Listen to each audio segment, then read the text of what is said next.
Brick World Deluxe is a re-released and enhanced port of the obscure Game Boy classic by Sunsoft and physical release for limited run games. This title might seem familiar to long-time viewers, because the original is actually the first game I ever reviewed on this channel.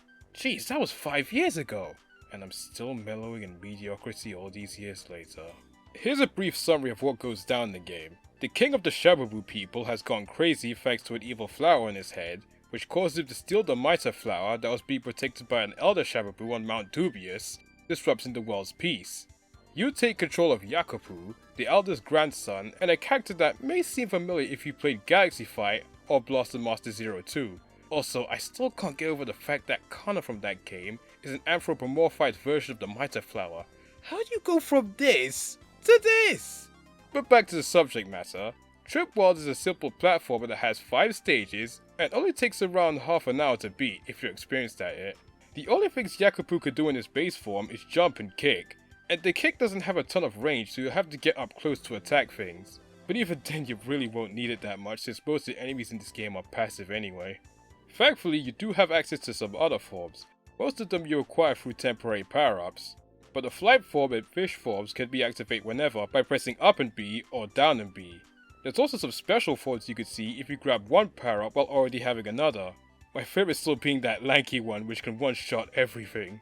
While the game might be incredibly short and kinda easy when you know what you're doing, it more than makes up for it with its adorable graphics, presentation, and the soundtrack is catchy stuff too.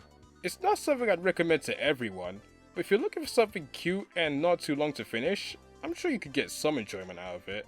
So what's new about this DX version? Well, this re-release includes the original game, a DX colored version of it, which is the one you've mostly been seeing footage of, a music player, concept art and manual scans, plus subtitled interviews from the director of the game.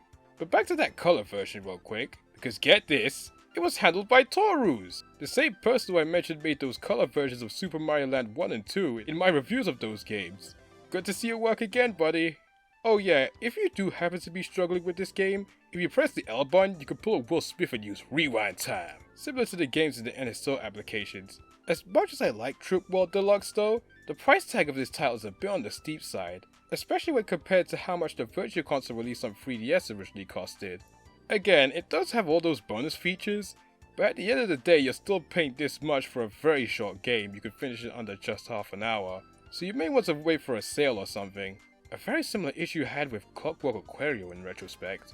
There are actual physical copies of it, but since they were handled by limited run, you know what that means, exorbitant scalper eBay prices galore. History repeats itself yet again. But in all seriousness though, I'm happy that this game is available to play again on modern systems, since the closure of the 3DS eShop dates my original review, and a legitimate game pack still costs an arm and a leg on the second-hand market. So again, if you're looking for a cute, short, and somewhat challenging platformer to play, then definitely take a trip into this game's world. Wow, that still sounds corny all these years later.